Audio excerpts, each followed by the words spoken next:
Cape Verde. In Portuguese, the name means the Green Cape. 10 small islands, adrift in the open Atlantic, less than 300 miles off the coast of Senegal. Dry, rocky, half-desert, one of the most misleading names on Earth. And these bare islands hold a far stranger title. They are where the Atlantic's hurricanes are born, and almost the last place those same storms ever strike.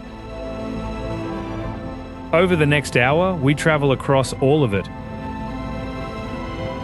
Volcanoes with villages still living inside them. A salt lake that sits below the level of the sea. Beaches where sea turtles climb out of the dark to lay their eggs. Towns half emptied by people who sailed away and never came back. And, near the end, one island that beat every person who ever tried to call it home. Our journey runs from these storm-making waters in the east to the green valleys of the far northwest. But it begins here, in the ocean itself. We begin not on land, but on the water that surrounds it. Every summer, warm, wet air rises off the Sahara and drifts west over the Atlantic. Some of it starts to spin.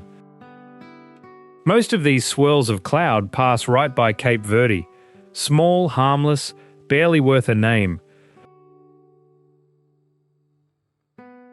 But a few keep turning as they go. And out here, they have everything they need to grow. A storm feeds on warm ocean. West of these islands, the sea is bathwater warm and open for thousands of miles, with no land in the way to slow anything down. So a storm that leaves Cape Verde as a weak swirl of cloud has room to build, day after day, into a monster. Forecasters even have a name for these long-lived giants, Cape Verde-type storms. More than 8 of every 10 of the Atlantic's major hurricanes begin their lives right here. Some of the most destructive storms in memory started as one of these harmless-looking swirls. In 2017, a wave that rolled off the coast of Africa near these islands became Hurricane Irma, one of the most powerful storms ever measured in the Atlantic. By the time it reached the Caribbean, it was strong enough to level almost every building on the island of Barbuda, and the people who lived there had to abandon the island completely. And yet the place that makes these storms almost never feels them. The reason is simple. As the storms pass Cape Verde, they are still young and weak. They only reach their full strength much later, far out at sea, long after the islands have dropped out of sight behind them. For more than a century, not one ever came back. Then, in August 2015, a smaller hurricane named Fred struck the islands head-on, the first to do so in 123 years. The storms move west, toward America. We move east, toward the islands that lie closest to Africa, where the ocean gives way to sand. The first island we reach is also the closest to another continent. Boa Vista lies at the eastern edge of Cape Verde, just 280 miles from the coast of Senegal, nearer to mainland Africa than any other island in the country. Early Portuguese sailors named it Boa Vista, good view, though not for its beauty. It was simply the first land they could make out, low on the horizon, as they sailed in from the sea. It is a quiet place, flat, dry and wide, the least crowded of Cape Verde's inhabited islands. Most travellers never stop here. Planes from Europe touch down just long enough to let a few passengers off, then carry the rest on to the busier island next door. Those who stay find something closer to the island's older self: empty beaches and drifting sand. Wild cattle still roam here too, left to graze by the first settlers more than 500 years ago. Out in the dunes stands the shell of an 18th century brick factory, its walls slowly disappearing under the blowing sand. In the north of the island, the sand gathers into something that should not exist on a small Atlantic island, a real desert. The Viana Desert is a field of pale, wind-carved dunes, some as tall as a 4-story building. But the strangest thing about this sand is where it comes from. It did not form here. It blew in from the Sahara, carried on the trade winds, grain by grain, across hundreds of miles of open ocean, over centuries. The desert of mainland Africa has, in a sense, reached out across the sea and rebuilt a piece of itself here. A single track cuts across the dunes. Locals nicknamed it Route 66. There is nothing else out here, just sand, wind, and the road. The desert berries. The sea, on the island's western shore, gives something back. Along a 3-mile beach called Praia de Chaves, the sand meets the sea. By day, it looks as empty as the dunes behind it. Its real story happens at night and in summer. Between June and October, female loggerhead turtles haul themselves out of the surf in the dark. They drag their bodies up the sand to lay their eggs. Each one returns to the very beach where she herself once hatched. Boa Vista is one of the most important nesting grounds for loggerhead turtles anywhere in the world. It is a fragile thing to witness. Guides lead the night tours using only red light, because a bright white beam can confuse the hatchlings and send them crawling the wrong way, away from the sea. Not long ago, turtle eggs and meat were sold openly in the island's markets. Today, the same turtles are protected, and the guides have a saying for the visitors who come to see them: a living turtle is worth far more than a dead one. Here's one for the comment section before we sail on, and there's plenty of islands still ahead. Of all the towns scattered across these 10 islands, which one is the capital of Cape Verde? See if you know it and drop your answer in the comments. A short hop north of Boa Vista brings us to Sao and to a very different way of living on these islands. Sao is small and famously flat. So flat that the first Portuguese to land here in 1460 simply called it Lana, the flat one. The name Sao, meaning salt, came only 3 centuries later, after salt was found in the island's dried-up craters. Today, Sao runs on something else entirely: tourists. More than half of all the hotel beds in the entire country are on this one small island. Almost nothing the resorts need is made here. Food, fuel, nearly all of it arrives by ship through a single small port called Palmera, and is trucked across the island to the hotels. And yet the island keeps a strange double rhythm. Just steps from the pools and the sun lounges, fishermen still haul their catch onto the sand at dawn. Old men still talk over the day in Crioulo on the benches by the square, exactly as they did 100 years ago. Every afternoon, the island changes hands. Around 2 o'clock, the trade winds rise, from a morning whisper to a steady roar. The tourists retreat to the pools just as the kite surfers head out. Some of the best wave kite surfers in the world learned their sport on this wind. Just off Sal's coast, that new economy has built something that would have been unimaginable a generation ago. 40 meters out into the Atlantic sits a small, man-made island. On it stands the Bikini Beach Club, reachable only by boat, so that from the shore it seems to float on the open sea. It is part of the first adults-only luxury resort in Cape Verde, built for more than 70 million euros, and it created around 500 local jobs.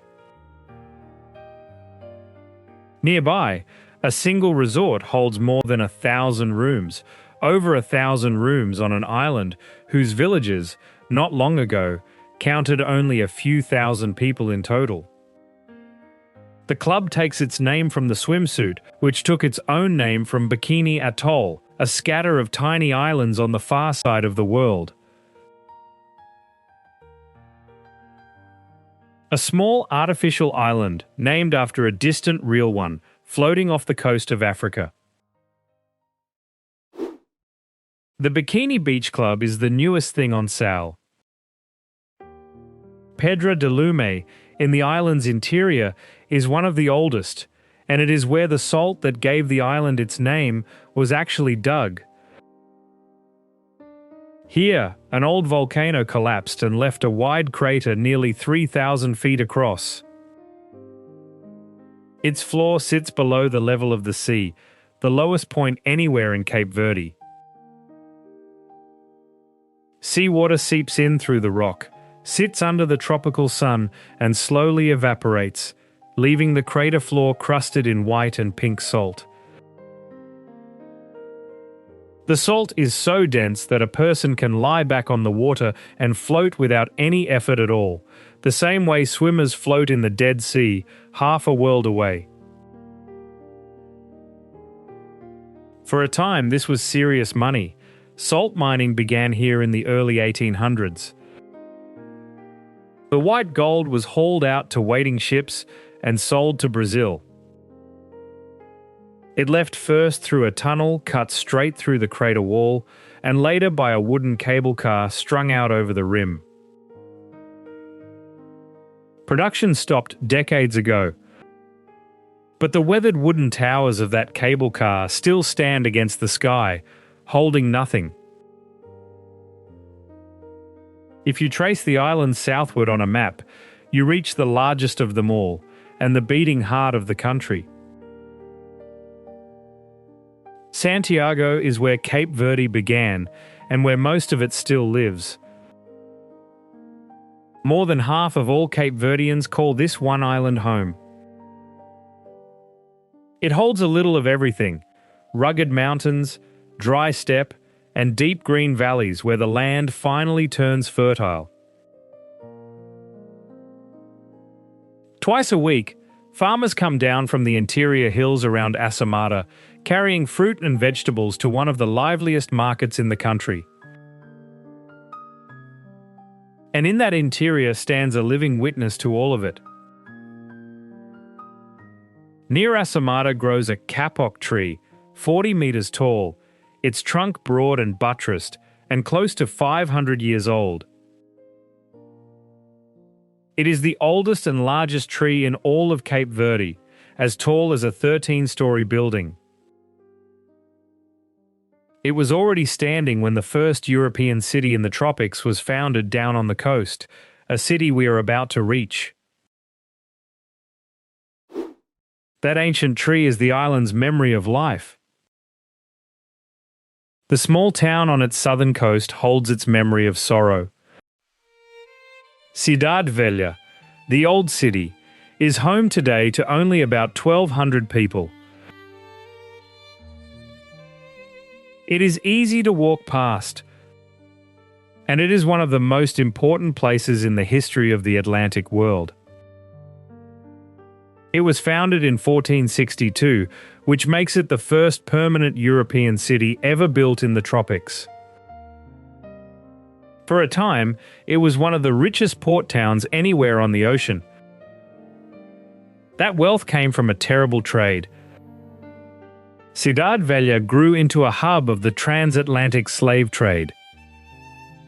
By the best estimates, roughly 500,000 enslaved Africans were forced through this port. They were shipped across the ocean, never to return. In the market square still stands a stone pillar, a pelourinho, raised in 1512, where enslaved people were once put up for sale. It has stood in that square for more than 500 years. Something else was born in those same centuries. Out of that mixing and suffering came new kinds of music, funana and batuco, rhythms driven by drums and iron. They are still played in the streets and markets of the capital today. The town did not last as a capital, but its place in history did. Cidade Velha is now the only UNESCO World Heritage Site in all of Cape Verde. Above the town, on the ridge, stand the walls of a fortress, and they explain why so much blood and money once flowed through such a small place. For 2 centuries, whoever held Cidade Velha held a key stopping point on the routes between Europe, Africa, and the New World. 3 of history's most famous navigators, Columbus, Vasco da Gama, and Ferdinand Magellan, all put in at Santiago on their way to redrawing the map of the world. A town that valuable was also a target. After the English captain Francis Drake raided it, the Portuguese built the Forte Real de São Filipe on the heights above between 1587 and 1593. They hauled the stone all the way from Portugal to raise its walls. It was not enough. In 1712, a French raider named Jacques Cassard sacked the town so completely that his men stripped the bells from the cathedral and prized the marble from its floors. The town never recovered. Within 60 years, the capital was moved up the coast to Praia, and Cidade Velha was left to its quiet. A short crossing west of Santiago, a single mountain rises straight out of the sea. This is Fogo. The name means fire, and the island has spent its whole existence earning it. Fogo is essentially one great volcano. It is the only volcano in Cape Verde that has erupted since people first settled the islands. And it has done so often, around 30 times in the 5 centuries since. Its shape tells the story of an older catastrophe. Roughly 70,000 years ago, one whole flank of the mountain collapsed. It left behind an enormous crater, a bowl nearly 6 miles across, wide enough to hold a small city on its floor. Locals simply call this flat plain Char, the plain. Over the centuries since, layer upon layer of ash and lava has filled it. From the rim, the land drops away into that vast circle of black rock, with a younger cone rising from the middle of it, the active heart of the mountain, still building itself. And impossibly, at the bottom of that crater, people live. If the volcano is the island's destroyer, the village at its feet is its answer. Inside the crater, at about 5,500 feet, sits Chã das Caldeiras, a village of some 1,200 people living directly on the floor of an active volcano. It is the highest settlement in Cape Verde, one of the very few places on Earth where anyone makes a home inside a working volcano. They stay for a reason. In the black volcanic ash, and almost nowhere else, grapevines grow. The people of Chã make wine from them, at over 5,000 feet, the only wine produced in all of Cape Verde. The soil that threatens them also feeds them, and it does threaten them. In late 2014, the mountain erupted again. The eruption lasted 77 days, nearly 11 weeks. Lava buried more than 500 hectares of land, hundreds of football fields, and swallowed homes, roads, and vineyards whole, forcing nearly 1,000 people to flee. Then something happened that outsiders struggled to understand.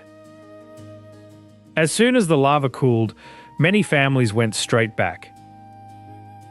They rebuilt their houses and replanted their vines on top of it, inside the very zone the government had declared too dangerous to live in.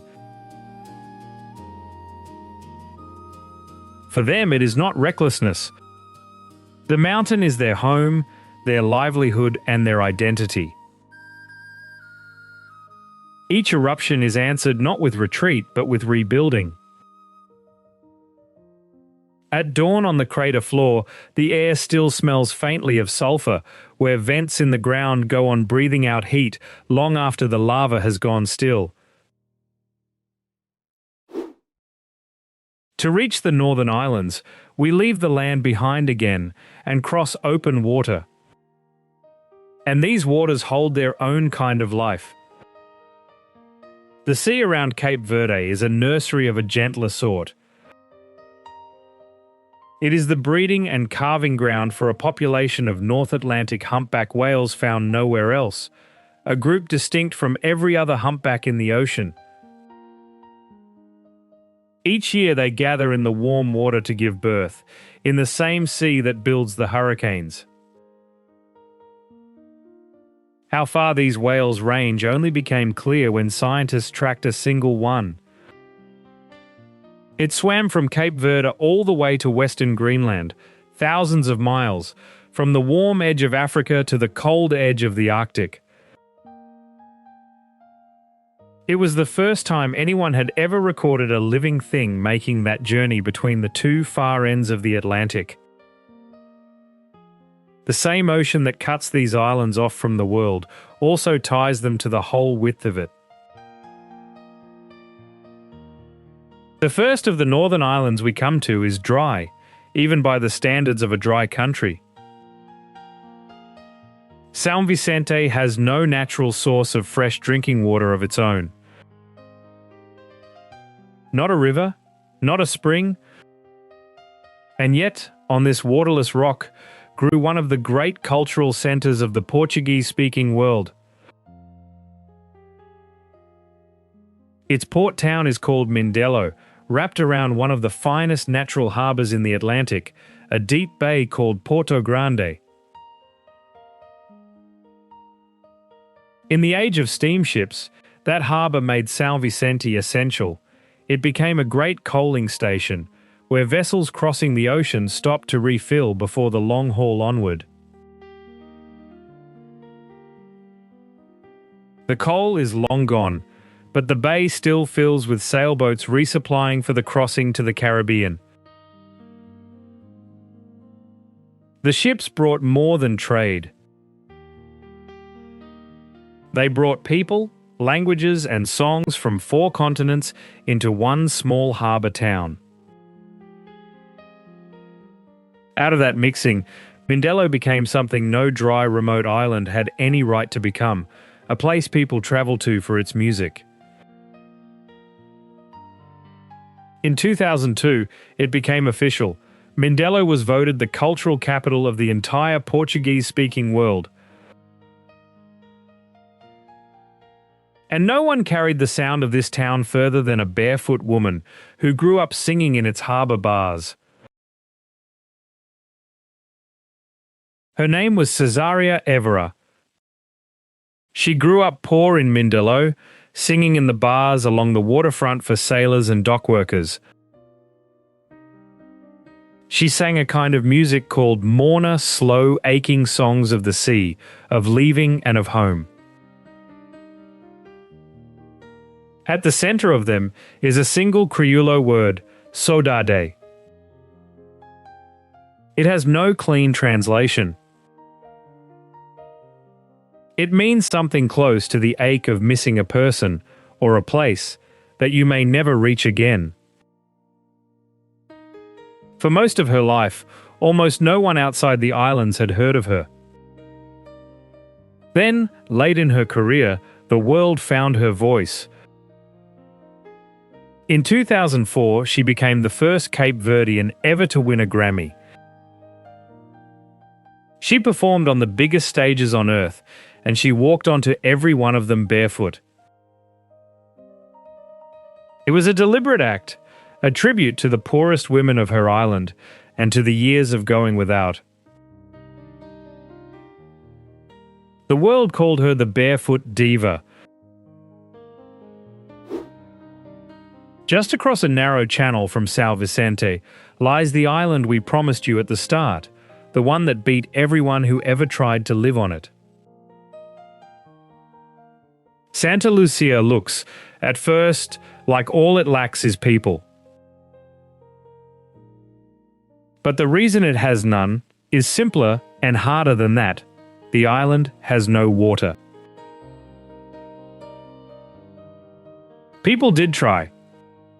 Herders and farmers kept animals here for generations, hauling in what fresh water they could.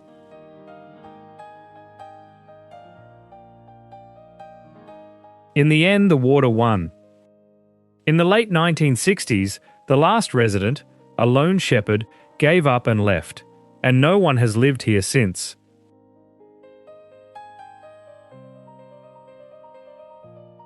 Today you cannot simply visit. Access is restricted to scientists, licensed guides, and volunteers with government permission, and the island can only be reached by boat. With no people and almost no artificial light, Santa Luzia has some of the darkest night skies in the country, a black dome of stars over empty dunes and cliffs. But empty of people does not mean empty of life. On a tiny neighbouring islet called Raso lives a small brown bird, the Raso lark, found nowhere else on the planet. By late 2015, only 855 of them were left in the entire world. Together with its neighbours, Santa Luzia now forms the largest protected marine reserve in the country, a whole island handed back to the wild. If Santa Luzia is the island the sea emptied, Santo Antao is the one it let bloom. It is the last stop on our journey, the northwestern end of the country, and the second largest island of all. And it overturns the very thing the name Cape Verde seemed to promise and then break. Because Santo Antao, in places, is genuinely green. A single mountain range does it. The peak of Tope de Coroa rises close to 2,000 metres, high enough to comb moisture out of the passing clouds. It splits the island in two, a dry, bare south and a north that is wet, terraced and green. Two completely different worlds, divided by one ridge. People live folded into this landscape. The village of Fonteinhas clings to a cliffside so steep that its little coloured houses look stacked one on top of another, reachable only by footpaths cut into the rock. And it is quiet here in a way that is hard to describe. Hikers describe stepping off the truck that dropped them off and listening to its engine fade into the distance. Then it is gone, and what is left is only wind and their own footsteps, a silence that hits almost like a physical blow. In the evenings, up in the hill villages, the day tends to end the same way. Neighbours and travellers passing around glasses of grog, the local sugarcane spirit, and breaking into song. On the green side of that ridge, one trail shows the whole transformation in a single afternoon. The path into the Ribeira da Torre Valley drops around 1,300 metres in just 8 kilometres. It is a staircase of a walk, carrying you from cool, misty pine forest at the top down to warm banana groves near the coast. Near the top, old pines stand half hidden in drifting cloud, their shapes softening in the mist, and unseen birds call from somewhere in the ravine. Hikers come out of it describing the valley as genuinely mysterious, a green, dripping world that feels like it belongs to a different island entirely. Families still farm the valley walls, in terraces of sugarcane, fruit trees and vegetables. They are fed by a stream that keeps running through the riverbed even in the dry season, a real rarity on these islands. And where the trail finally levels out, hikers pass a working grog distillery, still pressing sugarcane and making Santo Antao's spirit by hand, much the way it has been made for generations. In the next valley over, Paul, that green becomes something closer to a miracle, because here you can see exactly how it is made. Cape Verde is mostly too dry to farm. Vale do Paul should be dry too.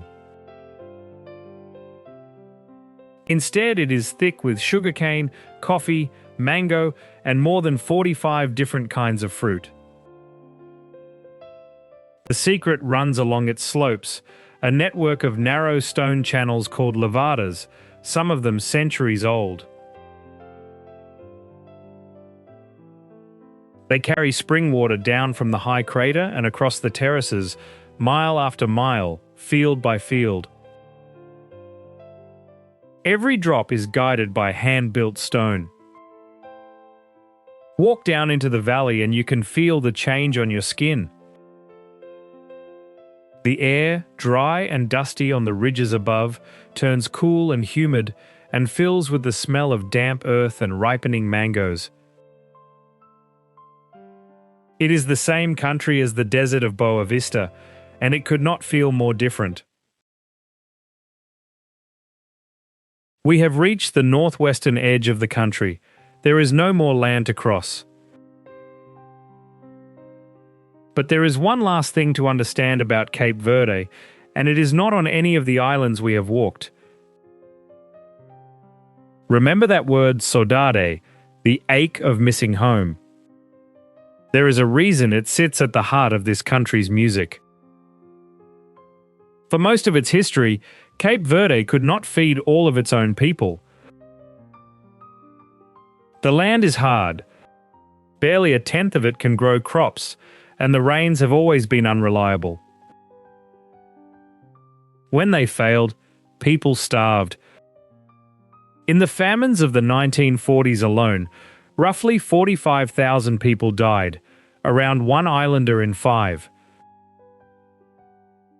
Those who could left, sailing for Portugal, for America, for anywhere with work. They left in such numbers that the arithmetic of the nation flipped. Today, more than 1 million people of Cape Verdean descent live outside the country. Fewer than 600,000 live within it.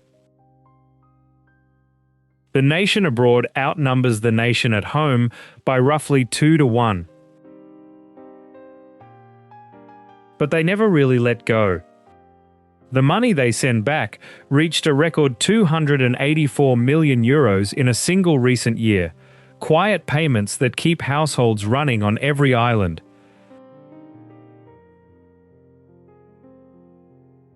And the country holds a place for them. Seats in its own parliament are set aside for representatives elected by Cape Verdeans living overseas. They call it the 11th Island, a piece of the nation that floats not in the Atlantic, but scattered across the whole world. That is what Saudade is really about. Not homesickness in the ordinary sense, but a country that had to send its children away, and a people who carry it with them wherever they go. One half of Cape Verde's story is what it lost. The other half is what it has managed to build with almost nothing. Consider what this country does not have: no oil, no gas, no coal. For most nations, that would be a sentence to permanent poverty. Cape Verde has treated it as a challenge. With no fuel to burn, it turned to the one thing it has always had too much of: wind. A single wind farm project, Cabiolica, the first privately financed commercial wind farm in sub-Saharan Africa, now supplies about a quarter of the country's electricity. The nation has committed to drawing half of all its power from wind and sun by 2030, turning its isolation into a kind of laboratory for renewable energy.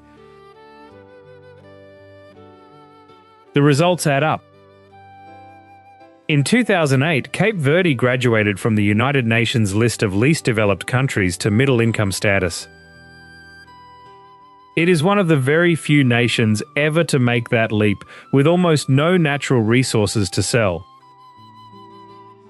And every so often, the country reminds the world it is there. In 2015, its national football team, from a scatter of islands with 500,000 people, beat Portugal, the empire that once ruled it, 2-0. It is the kind of result Cape Verdeans still bring up with a smile. Cape Verde is not the green cape its name promised. Not quite the barren rock it appears from the air. And not only the storm factory we began with, quietly assembling the hurricanes it will never feel. It is a place that was empty before anyone arrived, and then built itself from whatever the sea carried in: sand from Africa, ships from Europe, sorrow and salt and song. A country that had to scatter across the world to survive, and somehow stayed whole. Most of its people watch these islands from far away now. But some never left. They still make wine inside the volcano, and still guard the turtles in the dark. They still pass the grog around and sing at the end of the day, holding the place together for everyone who had to go. If these islands are your home, near or far, tell us in the comments what we got wrong, and what we missed. We would like to hear it. Thanks for traveling with us.